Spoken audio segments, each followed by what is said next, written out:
Good morning, friends, wherever you are. Welcome to today's Cichlids and Coffee live stream. And if you're new to the live stream, my name is Ben, and I will be your host. Hope you're all having a great weekend and beginning of it. Good day to you folks, and wherever you are. Robin Rayner is in the house. Good day from North Carolina. Hope you're having some good weather there and not anything too drastic. Let me adjust this here. Let me get a sound check. Can I get a sound check and video check? Let me know how things are going there while I make some adjustments. All right. Midi Mac in the house. Robin Rayner and Angelo Mealy. Whips World. Hey, Whips World. Let's see. Beautiful people. It's kind of funny. I set up the live stream and I said, well, I'm going to talk a little bit about African cichlids. And then I set up the live stream and wait a minute. I put the South and Central American tank behind me. But these are cichlids too. I've got a little bit of a new decor setup here. I'm going to be talking about that and a whole lot more in a video walkthrough that's going to be released this weekend. So stay tuned for that. I've got some changes here in the fish room, some surprises, some fun stuff, some good news, and everything is humming along in here. So watch for that for a full walkthrough of the fish room. I was going to try and have it ready for this live stream and give you a little bit of a preview of it, but I didn't quite have enough time. Hey, big shout out to my moderators. I see that Denny is in the house. Dennis Riddell, one of my moderators, and Jerry's in the house. Hey, Jerry. And let's see. Yeah, big shout out to them. AV is good. Thank you for that. My moderators help to keep the stream family friendly. Did I say hi to David Sanger, who says discus are my kings? I understand that.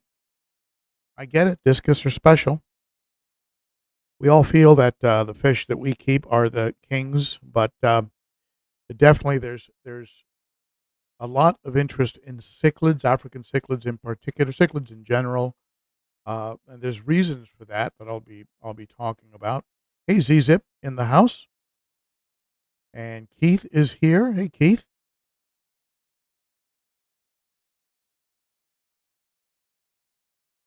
Looks like Ronald is in the house, and Mexicali Fish Keeper is here. Cat Sailor. Hey, Cat. Adam Frankel. Just letting more people get on here. Hey, Kimberly. Good to see you, Kimberly. GP in the house. Hey, GP. Glad you can make it today. Another wonderful moderator. Fish Ranch in the house. Frontosas are the king of all fish. You know, I knew if I put that out there, there would be other opinions, some strong, some moderate, about what different people think their king is. Hey, Frank. Hello to you, Frank. There, I haven't seen you in a while. Good to see you, my friend. Dustin in the house. And let's see here. Waynard Wolmerans is here. Hello, Waynard. Ex-colleague Kev. Great folks. S. Martin, good morning to you, S. Martin. So let's go ahead and do the official start of the live stream. Here we go. Hold on.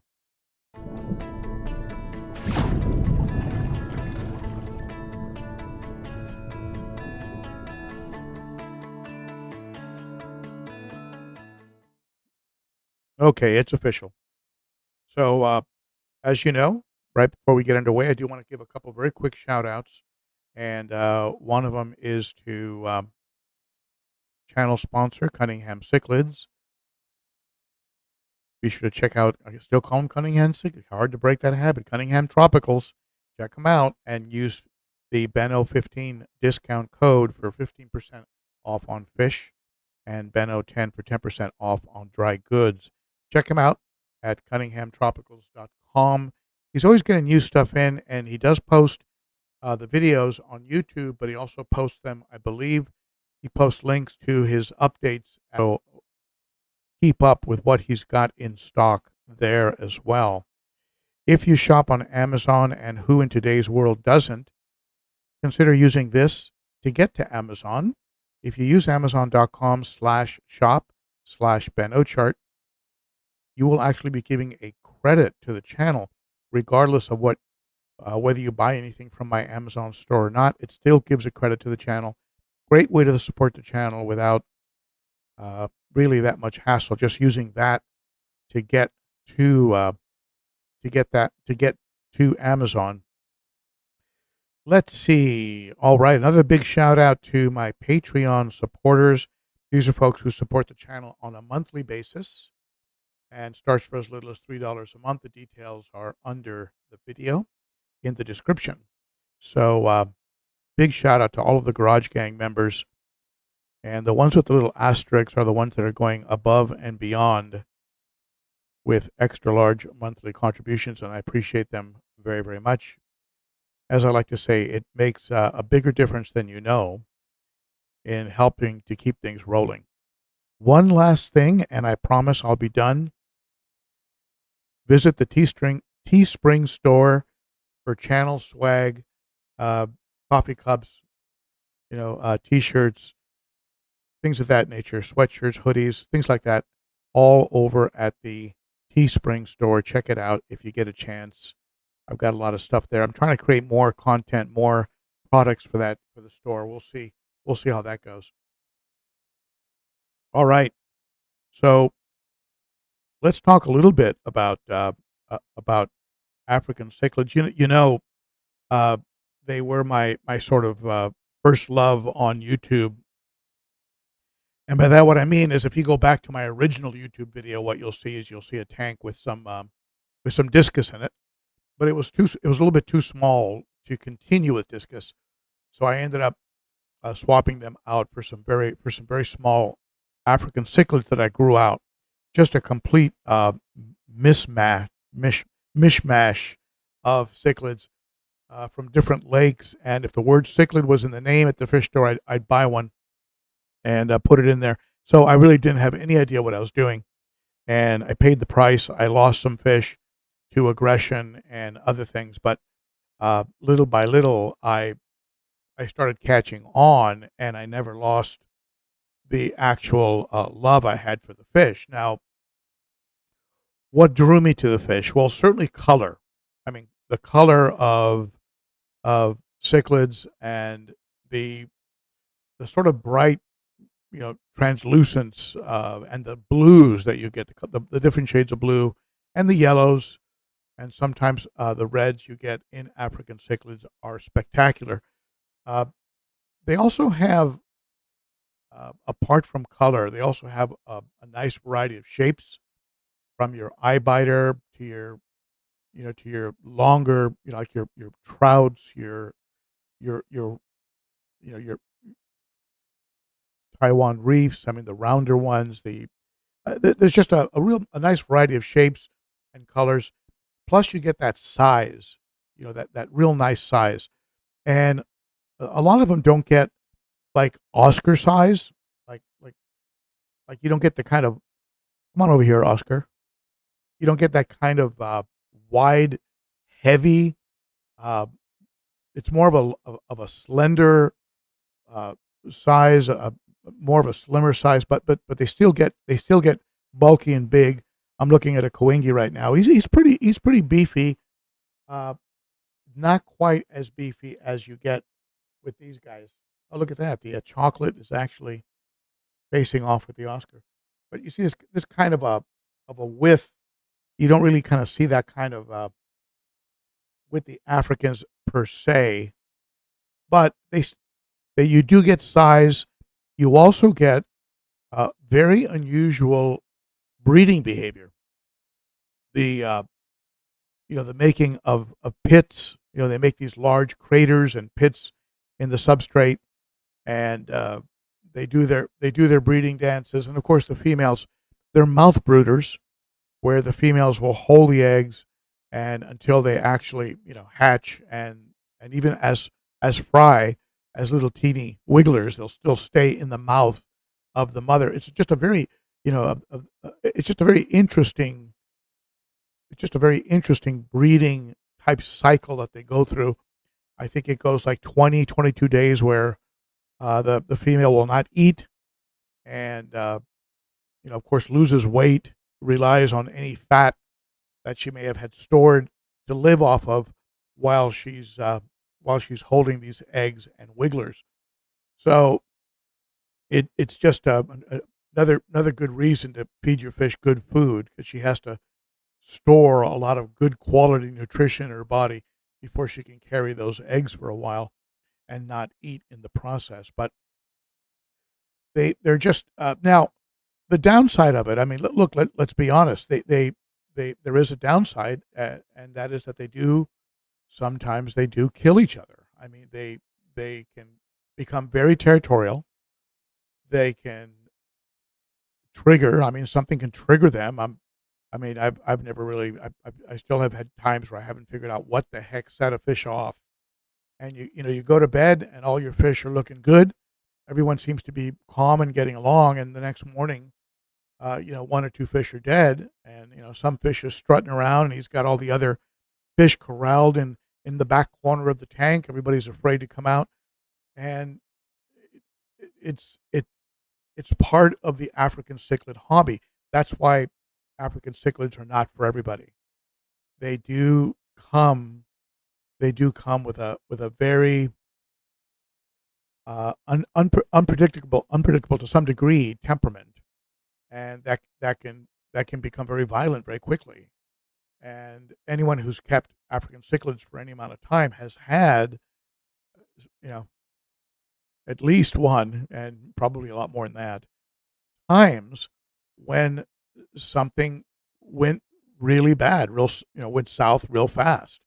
And if I had $1 for every time I've gotten an email or a some a comment from somebody about how they found their dream fish, they finally took it out of quarantine, put it in the main tank, and the next morning it was dead because so there goes like a $50, $100 fish because the tank mates didn't want that fish in the aquarium. So what can you do about that? I mean, you have to be very alert. You have to be quick to act, quick to remove fish that lose their mind. You have to give them enough room. I mean, one of the reasons I think I have a relatively peaceful tank currently, even though that could change as we speak. I'm seeing a couple chases, but uh, is because the fish have a lot of room. They're 7 feet across. They're over 33 inches front to back. It's a 300-gallon aquarium, and so there's enough space for a fish to be sort of out of the way of another fish and able to chill.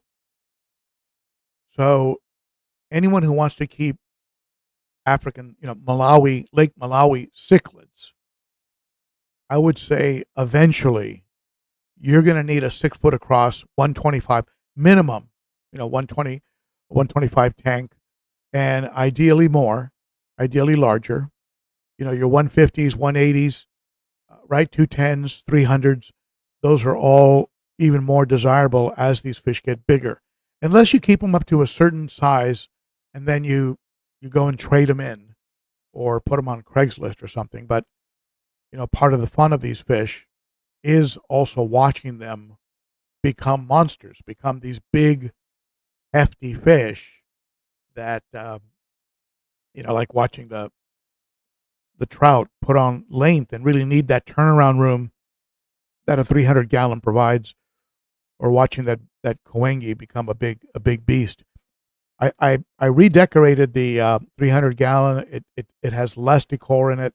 I took out the heavier plant, put a lighter plant in there, and the Koengi looks like he's losing his mind right now. I don't know why, but whenever you make changes in the tank, you have to watch closely because fish do. Oh yeah, the Koengi's doing a little bit of a breeding dance. He's got something triggered, and maybe I'll turn the camera around and show you. He's got that little shimmy going on, and it looks like he's building a pit in the back center of the tank.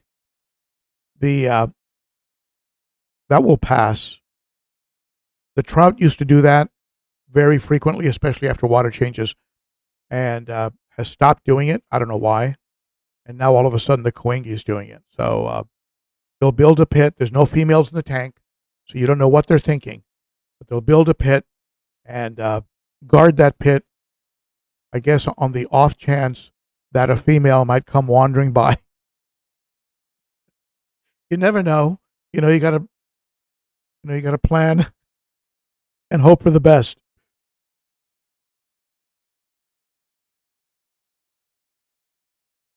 Now, it does seem like someone is commenting. Take this thing off. Someone is commenting on the heyday of African cichlids, and yeah, they did seem.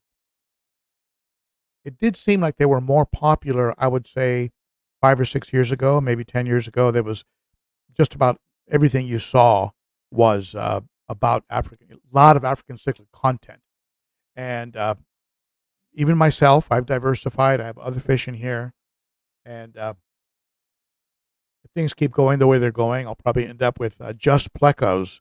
I have a tank. I have a tank that I thought I had 4 or 5 plecos in it, so I didn't tear it down. I was going to tear down a tank. I looked this morning. There's probably 30 baby plecos the size of like a comma, and you'll see that in my fish room update. I'm just overwhelmed with plecos, so I'm gonna take some to the fish store and give some up. If you're in Middle Tennessee, you want some bushy nose, you want some bristle nose plecos, come on by. I'll put some in a bag for you, and you can take them home. So there you go.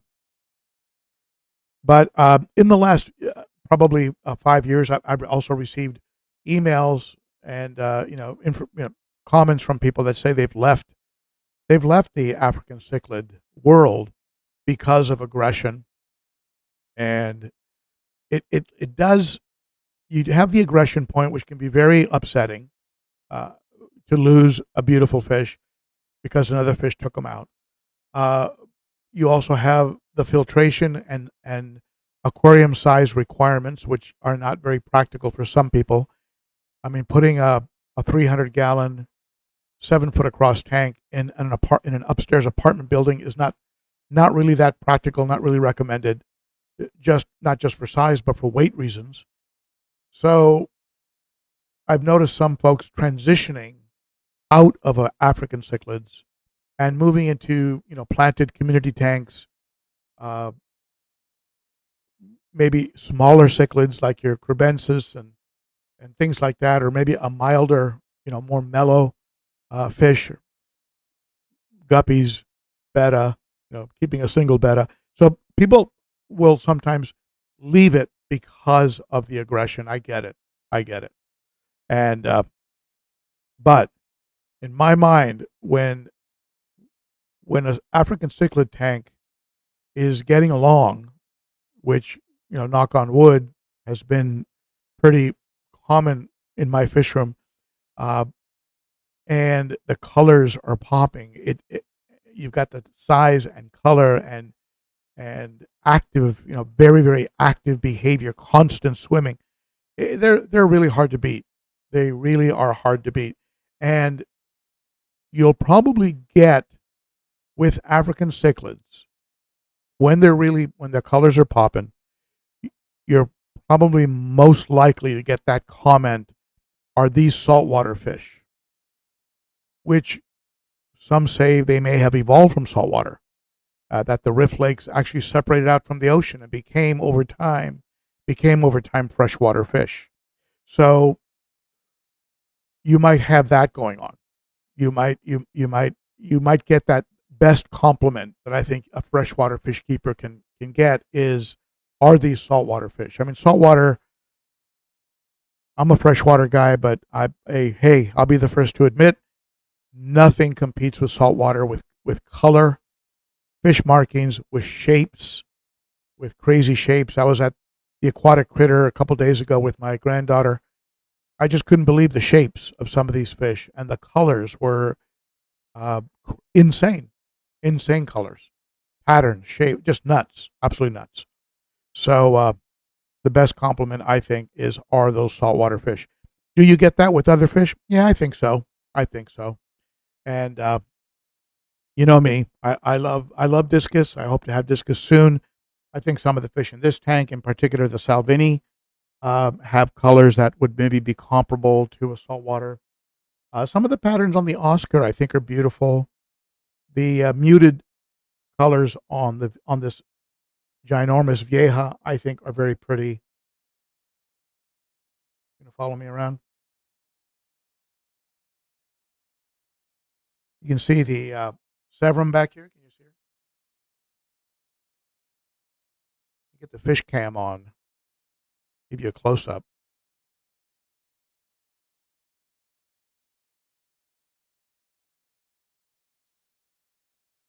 I did a video on the Severum, how she was so much lighter in this aquarium. I got an interesting variety of comments.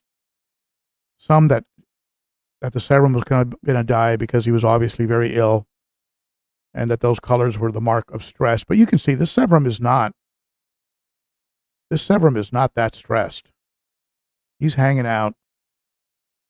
I think we have more a situation. I mean, it may have something to do with tank mates. You know, the tank mates are certainly affecting this color. This Severum was not exposed to fish this size and fish with this level of aggression back in the 90-gallon. However, I do feel that it has more to do with the change in substrate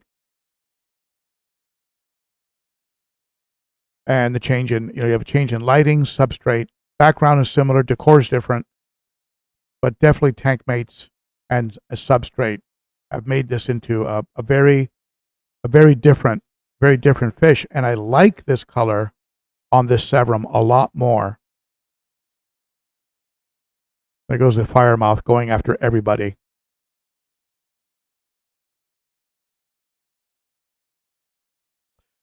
So tell me what you think. What do you think are the what do you think is the current king? If we were to look at you look at the fish hobby as sort of like a what's the fashion? What's the what's the thing going on right now in the fish hobby? What do you think is the most popular topic? I know there's a lot about planted tanks. I know for a while there, father fish really got people going on dirted tanks. They seem to be getting more and more traction, more and more popular. What do you think? What do you think is the hot topic in the fish keeping world? Let me hear your comments on it. Let me put you on the screen. Jerry says that the Severum is just fine. Yeah, Jerry, I hope so. I mean, I was told that he looked under stress and sick, and keep an eye on him. And but you know, I've learned over the years that I will show a complete fish room walkthrough, and I'll show you, I don't know what, 75 fish, maybe. And the one comment someone will make is, at 7 minutes and 43 seconds, I noticed a spot on this one fish. What's going on there? And so I know sometimes they're trying to put my attention on something to help me, or maybe to make sure I haven't missed something, and I appreciate that. But you know, you get different people look at things differently and come away from things differently. Like they'll focus on those fish were awesome, or hey, at 4 minutes and 10 seconds, that fish blew my mind. It was beautiful. Another person will say, I noticed a water spot on your 29-gallon. You should really do a better job with it. Hey, that's totally okay. Everybody's different. Lady Diane in the house. Hey, Lady Diane. Good to see you.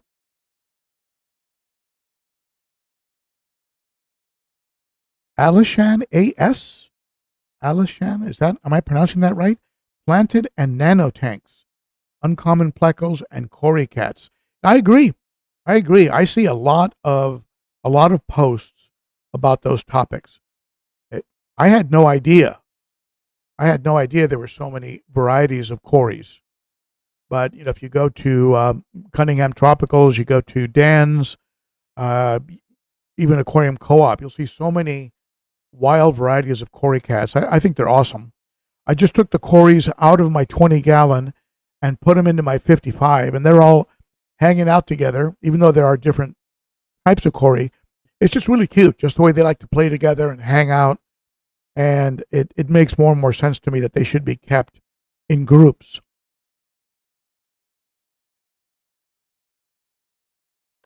Let's see here. S. Martin says heavily planted tanks. Brian Park says glowfish.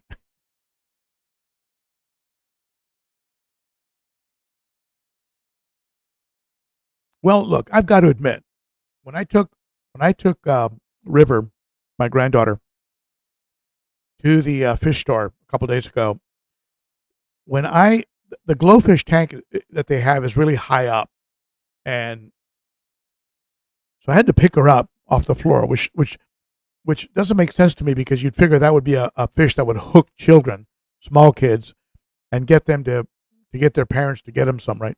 If I was my fish store, I'd have them low so the little guys could see them and lose their minds and get mommy and daddy to buy them a fish. But I picked her up, and when I picked her up and her eye level went with those glowfish, it was like, whoa! I mean, she couldn't believe it. Like, all of a sudden, it was like a living candy store, right? So glowfish are good in that sense, and certainly have a place in the hobby. I call them a gateway fish.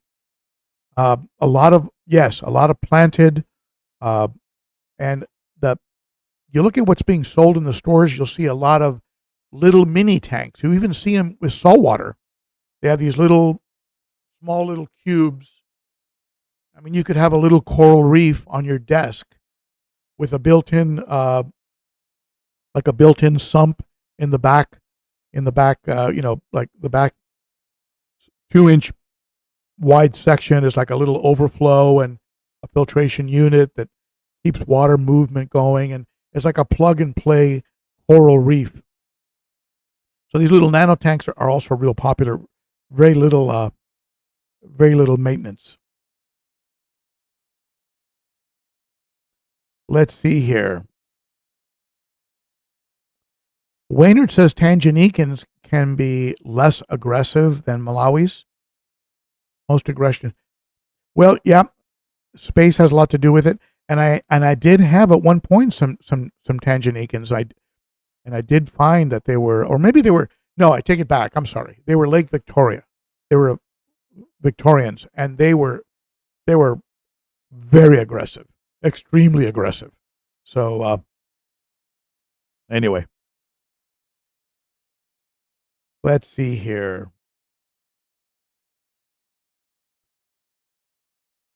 Minnie Mac says, I set up a glowfish tank for my daughter last month, and I like them. I don't know why they seem to get a bad rap. I think originally they got a bad rap because they were people used to paint the fish, actually add some sort of dye that was not good for the fish or the water or anything. But now I think they've somehow genetically modified them, and so they actually are. It's sort of their offspring has the color. They don't need to add any dye or color to the fish. It's a genetically modified fish, and it's a bit of a novelty. But I'll admit, I mean, it's pretty, and apparently they've figured out a way to add that DNA content to just about everything. I mean, I saw a glowfish betta, glowfish betta that had the glowfish genetics, and I mean, in some case, what's that saying? You're gilding the lily. You're painting. You're changing something that's already beautiful that doesn't need to be messed with. But for getting people in the hobby, I think it's a good thing, because some of those folks will start with a glowfish and maybe keep glowfish their whole life, but they'll probably also at some point get a planted community, maybe pick up a betta, maybe even dabble a little bit with cichlids. So not a bad thing overall. Now I have a I have a box full of food, fish food, good quality fish food that was sent to me by Cunningham Tropicals. Now, what I'm going to do is I'm going to give some fish food to somebody, and you've got to tell me. And moderators, you can't play, can't have moderators winning prizes. You know that would look like the fix is in. But the first person who can tell me um, where this word was uh, showed up in the movie, what movie did this word show up in? And it's kind of a funny scene, kind of a cute scene, and the word is multipass. Multipass. If you can tell me the movie that's from, I'm going to send you some food. First person to say it. You got to type it into the chat. Multipass. I'm going to double check to make sure I've got that right. One of my favorite movies of all time.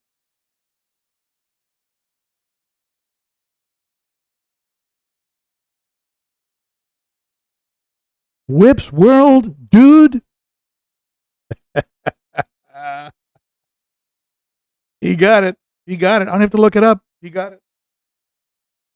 Whip.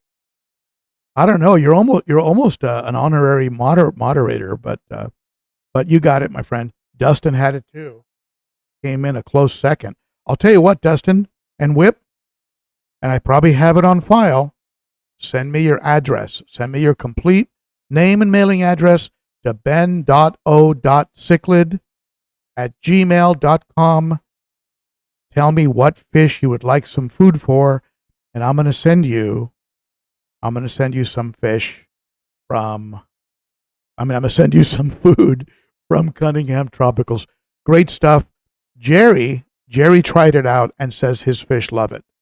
So it's already been tested. I've been feeding some of the veggie flakes because I do have some fish that could use some veggies in their diet. So I dropped some of the veggie flakes in. Fish went crazy, loved it. And so send me your complete name, mailing address to ben.o.cichlid at gmail.com. Multipass.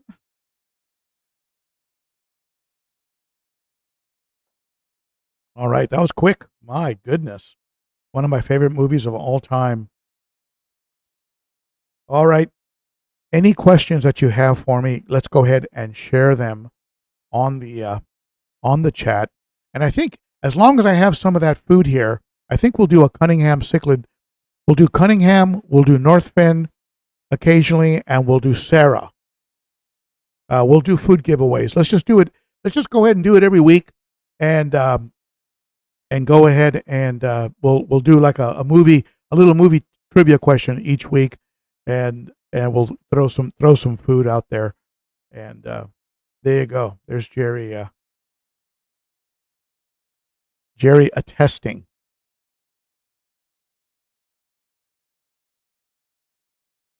All right. So, any questions? Go ahead and ask me in the chat. We'll go ahead and take them up. And any questions about African cichlids? Now, some of you mentioned turning things around during the video. I want to show you one thing. Let me see if I can access something. Hold on one second.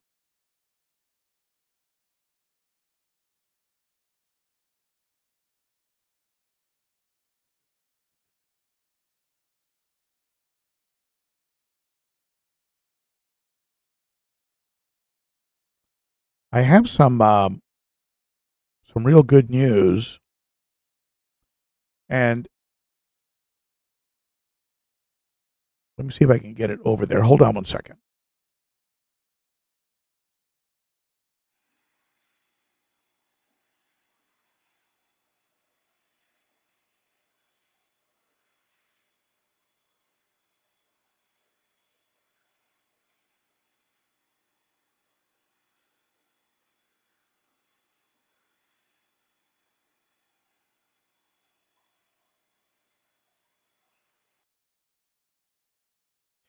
What you just saw was the 29-gallon that had been wiped out by what I've concluded is a heater malfunction.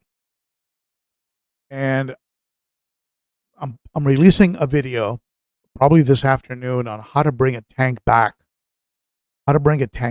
from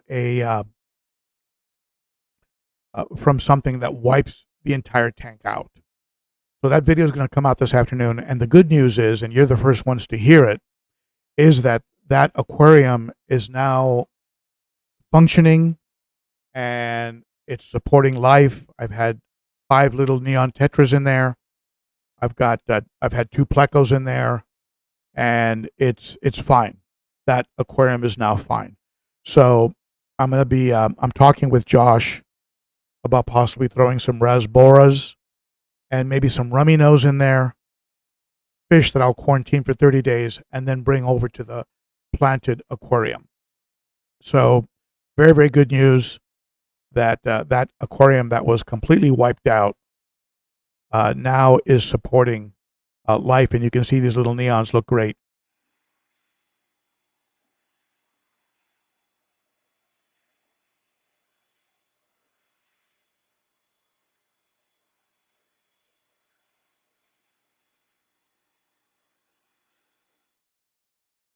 So that's good news.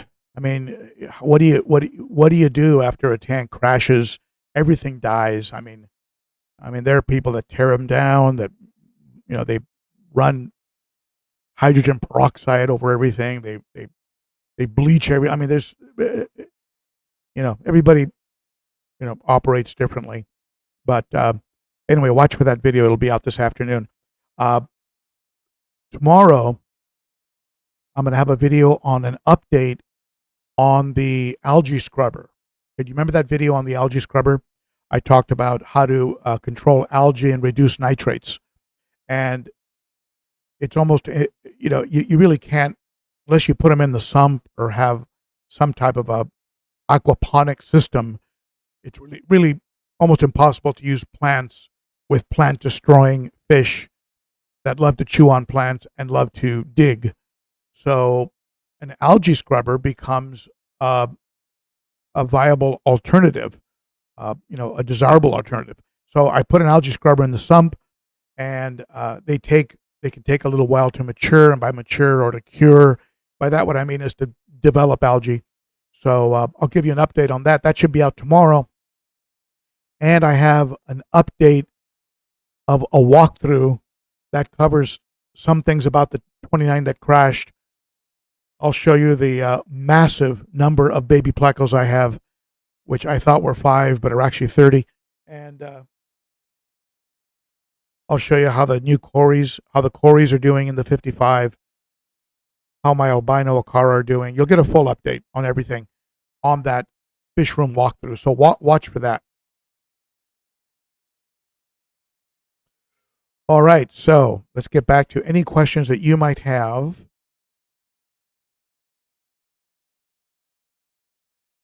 I'm gonna look at the chat here.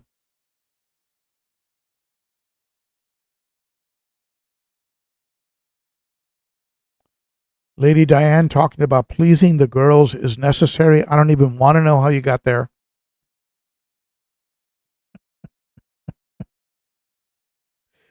Oh. Let's see here.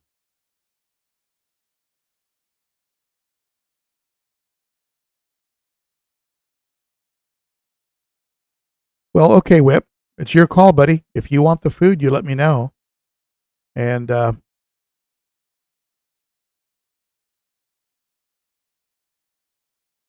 you have just been made an official moderator of the channel. So welcome to the world of moderator, Whip. The demands are high, the hours are long, and there's no pay. So, all right.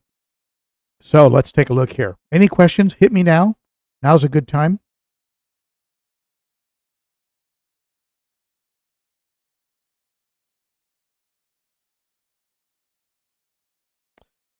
Okay, Aquascape. Is that Aquascape Danny? Am I reading that right? Aquascape Danny? My sponges. Now, here's what I suggest. Here's what I suggest. Call up, call up Swiss Tropicals. Swiss Tropicals. Call them up or send them an email. Just go to SwissTropicals.com. Send them an email. Tell them exactly what you're trying to do with all the dimensions of the aquarium that you're working with. And the owner will make a recommendation as to what is it that that he would suggest you put in there. He's been doing it for a very long time. He knows what he's doing, and his sponges are extremely high quality, matin, just the best quality sponge. Tremendous amount of surface area, and you'll be happy. So contact Swiss Tropicals.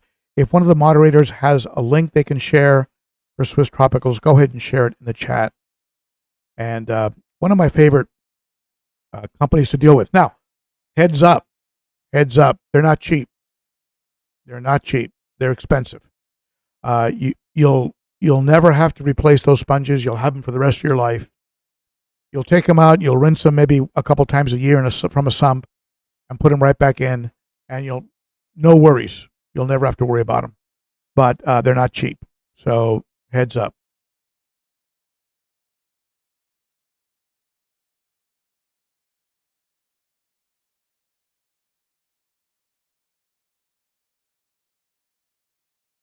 All right, let's see here. Dustin has experience with Swiss Tropicals. Yep. Good company, rock solid company, and they do communicate with you. And I do suggest you contact them about your project, because they pointed things out to me that I was about to order the wrong size. So when I gave them the dimensions of the aquarium, they made some suggestions that made a lot of sense. So definitely share your project with them, and they will custom cut the sponge pieces for you. Now, also, he'll send you the spare pieces that are cut to make the shape that you need. So you'll have these extra high quality sponge pieces laying around. You can drop them into hang on back filters. You can do other stuff with them. So anyway, highly recommended. I'm not sponsored by them. They don't send me anything for free. I pay retail, but it's just a good quality company.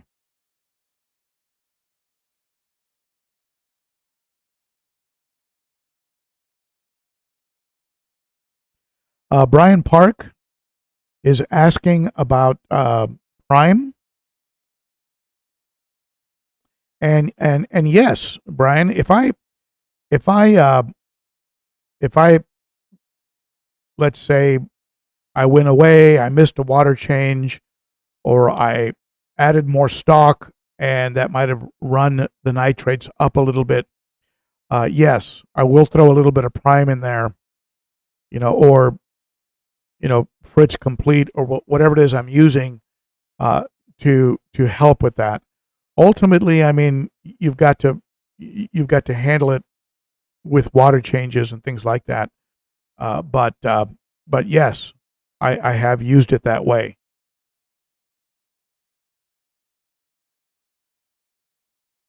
Ex-colleague Kev, yes, that's true. Whip, you do have to behave yourself now. And if you don't behave, Whip, you have to moderate your own comment.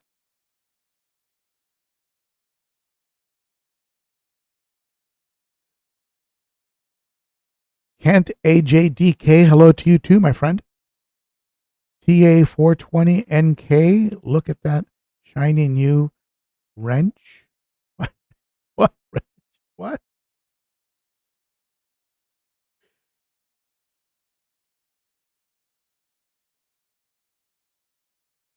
Jerry, sure you can. I do have links usually are blocked, but I think as a moderator, you can drop a link in, and I think you're good. Jerry is going through some issues with a very stubborn infection. I'm not sure, Jerry, if it's bacterial or viral or a virus. I mean, I don't know, but he is seeking some advice and help on clearing up a problem that exists with the severum. There's just a nasty spot that showed up, like a little flesh-eating bacteria or something. I will admit, Jerry, it did look better in that video that you sent me on, as a text. It did look a little bit better than the last time I saw it. But yeah, you can share. You can share whatever you want, Jerry. Enrique in the house. Enrique says he has a Swiss tropical sponge from more than 10 years ago. There you go. That's probably the best promotion Swiss tropicals can get. And Enrique doesn't work for Swiss tropicals. I mean, I've heard that that regular media, your things like ceramic rings, biohome, matrix, that kind of media will become exhausted over time. Is that true? Marine Pure, will that become exhausted over time? Will it lose some of its ability to provide a good home for beneficial bacteria? I don't know. But I do know that sponges will last forever with regards to their ability to provide a tremendous amount of surface area.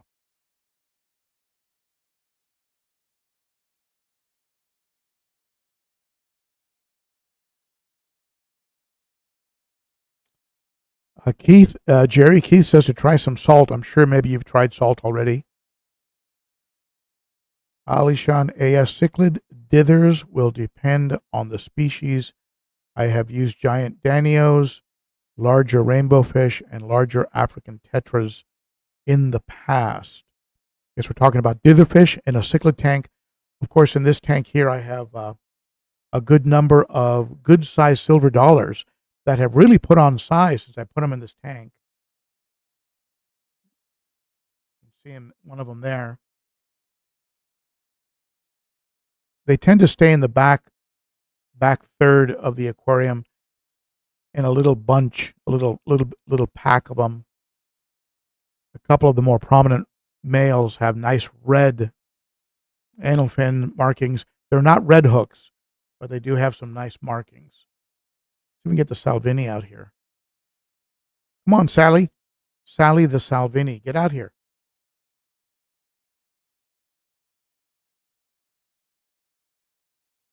Someone commented on the Geos having a little bit of wear and tear on the tail. I'll tell you, it's no different than the wear and tear they had in the 90 gallon. And let me see if I can show them to you here. You got a little bit of nipping, but what they do is they nip each other. These are red stripes or Syrimanensis. They just nip the heck out of each other. Nobody else seems to be interested in them unless they go into a protected area, like they go over the Salvini cave or in the exact center where the fire mouth is protecting it. But the other fish don't seem to really have much interest in them.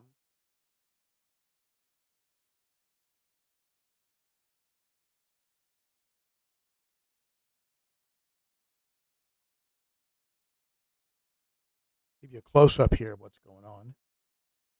The albino.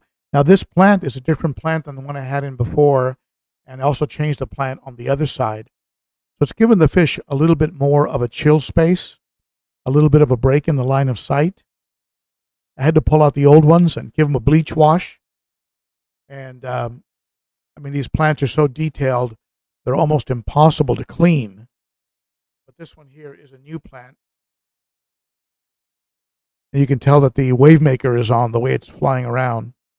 I have a 35 gallon per hour wave maker that sends a lot of the detritus into the water column where it can get taken in by the sump and the intake of the Sun canister filter, which is at the back. You can't see it. The intake is covered by a sponge, by a pre-filter. How many of you out there are using pre-filters on your filters, on your filter intakes? Are you using pre-filters? Do you like them? Let me know. Enrique Fours, thanks for your salute. Yeah, Enrique. Welcome, welcome.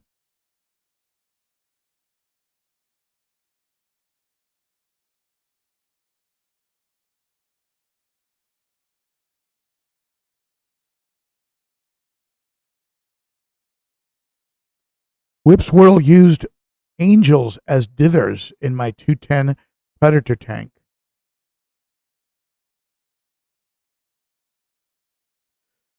You know, I've found that with some fish from the large box stores, Whip, that their lifespan just isn't quite that long.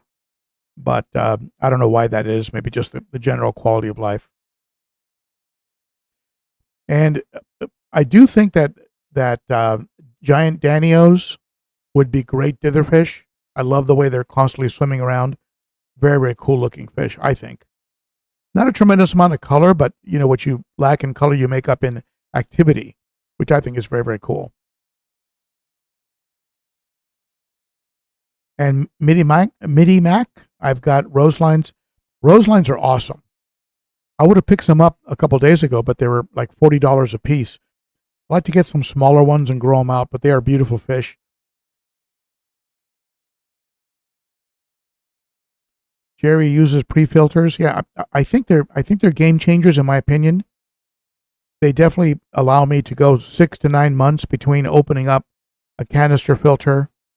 And you folks know that cracking a canister filter is the biggest argument people have about canister filters. They're just very bulky to work on. But with a pre-filter, you can let them run for very long periods of time, and they do fine. S. Martin uses pre-filters.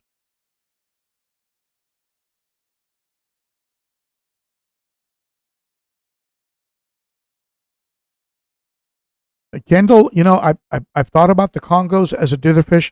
The problem with Congos is they have that beautiful finnage, and if somebody starts to pick on them, they're going to really look tattered because they've got that tall dorsal, that long flowing tail. They're just like a fish nipper's dream to go after because they have those trailing fins. So that's the only reason I wouldn't be suggesting a Congo as a ditherfish. Now, Lady Diane, are you asking me about? Oh, you're asking Martin. What are you feeding? Pork? Come up. Okay, you're asking someone else about what they're feeding.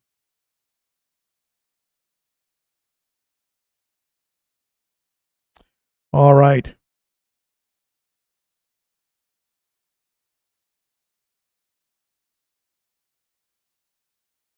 So look for the walkthrough video this afternoon. I'm going to go ahead and show you everything going on in here, including a massive horde of pleco babies, the progress on the 29-gallon, and just some movements that I've made, some fish movements here in the fish room. And so watch for that walkthrough. Watch for the update on the algae scrubber, and also watch for the bouncing back from a tank crash video. That'll be out at 2 o'clock Central Time today. So with all of that in mind, I want to thank all of you who've sat in today. And you folks are the best. And I want to thank Cunningham Tropicals. I want to thank my Patreon supporters, my subscribers, my viewers, my wonderful moderators. And with that being said, I think we're going to go and end off and enjoy our weekend. Hope you have good weather wherever you are and can get out. And I think that's it for me. You folks are the best. I'll see you next week at the same time. I'm going to work on some tanks and have some fun with my family. So that's it for me. Let me go ahead and do the official end off here. And I will see you next week. Bye-bye.